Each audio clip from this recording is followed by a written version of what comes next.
Wow, so cool. Very sexy. Chaos. Chaos, chaos.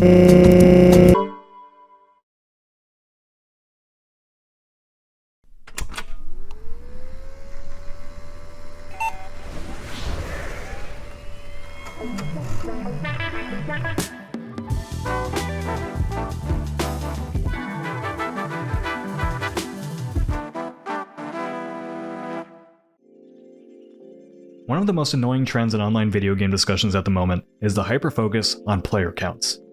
It feels like every big game release, the focus isn't on whether the game is fun or interesting, but how many people are playing it.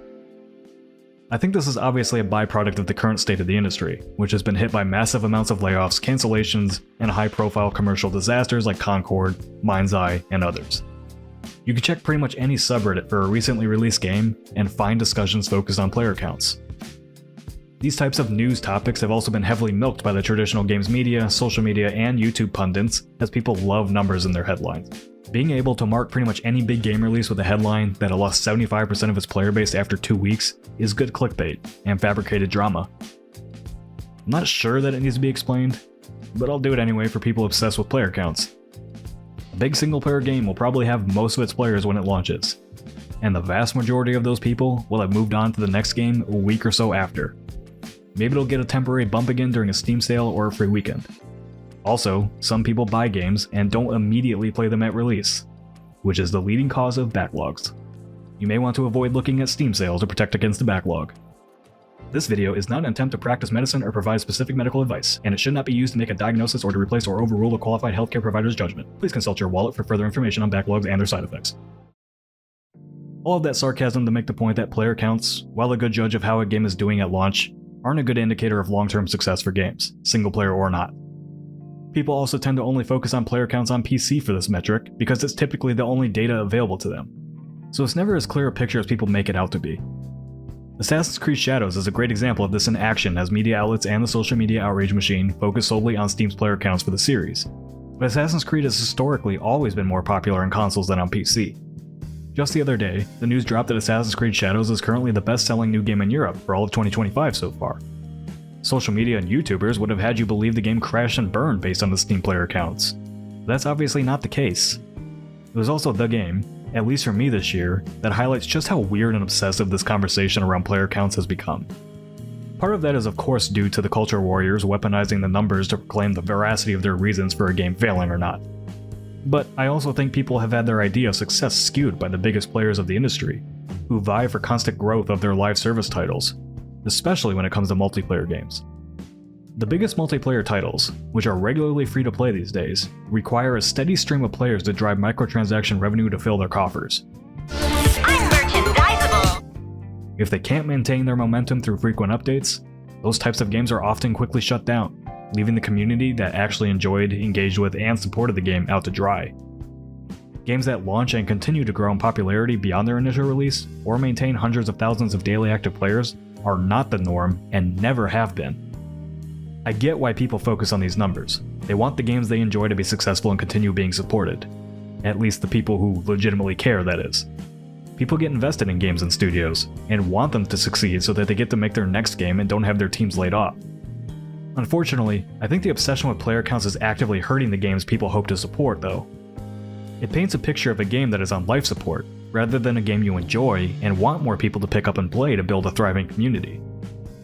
Most multiplayer games historically have been released at a premium price point, had their largest player base for a few months or a year, received updates to make balance changes, and introduce a few new pieces of content, and then are supported by a small, dedicated community after the initial interest dies out. The Insurgency franchise is a great example of this. Insurgency Sandstorm has reportedly sold over 2.3 million copies since its release in 2018, but has never had more than 14,000 active daily players on Steam, and as of this writing has about 1,500 daily active players. If the game was free to play, it would have been shut down a long time ago, but as a premium release with continued sales, it has continued to receive free updates from the developers years after its initial release. The franchise as a whole has reportedly sold over 7 million copies, That's a successful franchise, despite its daily active player counts never being all that impressive compared to its peers. Squad, another popular FPS franchise in the PC gaming community, sold just under 6 million copies, has 14,000 daily active players on average, and has been receiving continuous updates for years. Hell Let Loose sold reportedly over 4 million copies, has an average daily active player count of 5,000, and is still receiving updates. Oh, and they just announced a new game in the franchise set in Vietnam, which is going to sell gangbusters. I am 1000% in for that, thank you very much. All of these are examples of successful games that don't have massive player bases and continue to be updated years after release. And if I'm going to put a cap on this discussion and how unserious it is, even Rematch, which has sold phenomenally well, is getting the "is it dying" treatment from Reddit and the press. Again, a premium release that has undoubtedly made its development money back, and a hell of a lot more, and will have a consistent community for years to come, with ebbs and flows based on slow claps' continued support of the game. The vast majority of people do not stick to one game forever. They play a game they like for a bit, get bored, and move on to the next one, and then come back every once in a while. Premium games aren't typically meant to last forever. There's always something new to play, and only sickos like J-Mate put 5,000 hours into a single title over the course of their life. The business of video games has always been a big discussion topic for people online. Which is you, if you're watching this video, before you make your comment about why this is even a topic in the first place. People like competition, and the console wars, if you call them that, have been going on for years and years, with people justifying their purchase of one system or another by the quality of its exclusives or how well a console is sold. When I started covering games, it was discussions about the difference in a video game's resolution across different platforms that dominated headlines and video game comment threads. So these types of topics have always been around in the online space, and they've always been shallow, used for clickbait, and based around limited and often incorrect information. Player counts in games is just the latest iteration of that type of discussion, in my opinion. If you like a game, play it, talk about it, and get more people to come play it if you want it to stick around and be supported. Worrying about the player counts is a fruitless effort if you're just playing games and not making them or writing scripts about the video game industry for a living.